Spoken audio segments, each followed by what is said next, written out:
Well, Brad, we had an opportunity there to snatch a late equaliser. Sum up your emotions after that game. Disappointed with the second half performance.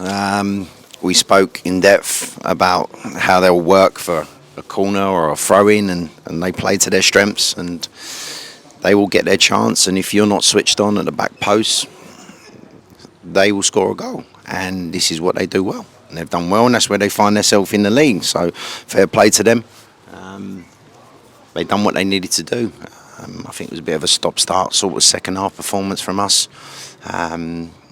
Pleased to get a goal back but it was disappointing in terms of what we threatened in terms of chances in the second half. There was a couple of balls that went across the face of goal, and obviously my forwards are not inside the goal post, or their decision making was not right tonight.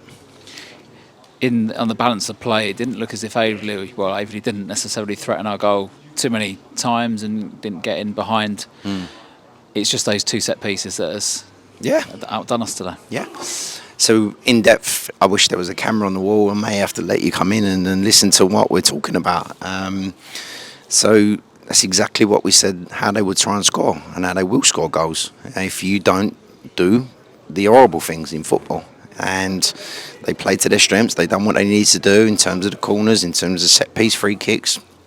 That's where they come alive, first and second ball. And they do that well. So fair play to them. But when you tell them, in terms of not switching off, mark your man, go tight, and that happens, it's very disappointing for me. Is there some positives in the way in which they responded? They could have quite easily sort of heads dropped at 2-0. Our team don't do that. Our team don't do that. You know, it's disappointing that we lost. We stay focused now and we go on and work hard. But obviously, a few things for me tonight in terms of them boys with their positional sense. When we haven't got the ball, when we're losing possession, or when we're down 2-0. Some of them showed it easier for me to make for Saturday's decisions in terms of who's playing and personnel. But listen, we still kept going. We still kept putting positive of what we was doing all the way to the end. And obviously, you can't give away 2 goals like that. And just at the end there, I thought it was in from where I was. Keys won the flick on and Hilly at the back post.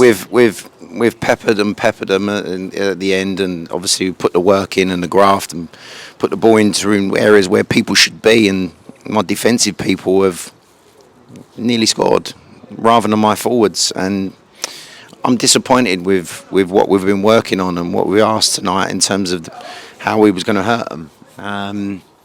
But again, I think set piece again and second ball again. So we'll look at it. We look at the analysis, we look at the people who've done what and who's ball watching, and some 2 players have held their hand up for the first goal and another one's held his hand up for the second. It's not good enough. It's not good enough, because the chat and the team talk was, if you don't switch on, you will concede a goal. And that's what happened for both goals. I think it's fair to say Aveley now 32 points out of 16, 2 points a game. There's probably going to be plenty more teams that do come here and find it tough and on the receiving end of a defeat. Listen, they do well. They do things well. It's, players, they listen to their job. They listen to the horrible things. They don't want to do things that they're not strong or good at. They listen to the game plan in terms of what we want, or what their manager wants them to do in terms of, know your abilities. And in all due respects, they put the ball in areas where either someone's going to score an own goal or it's going to drop to them, and they tap the ball in. And listen, if it's working for them, they've got to keep doing it. Maybe we need to look at that, personnel, some players. But listen, it was disappointing to lose tonight. Really disappointed for me, but obviously with the boys, with how they carried on all the way to the end, and obviously could have nicked a draw. But listen, we've got to work on things. We really have. Taunton on Saturday, chance to bounce back very quickly. At home, we know that we can sort of, I suppose, build a fortress. We've had some really good results at home. Yeovil, Dartford, Torquay, those sorts of games. I'm sure you'll be looking to bounce back very quickly. Yeah, I think things of the players are coming back now. The boys have got to understand where they've got chances in terms of, if you're not doing what I ask you to do or knowing your strengths and your weaknesses, then you're going to find yourself sitting on the bench and going to be freezing cold. And it's not my fault. You need to be working harder when we've got the ball and when we haven't got the ball, and go back to basics of what you need to do for the team. Yes, Taunton's going to be a good game for us. We're looking forward to it. Teams in and around the top league now of where we are, and we need to be back where we are. And at the minute, the boys need to start hitting the back of the net.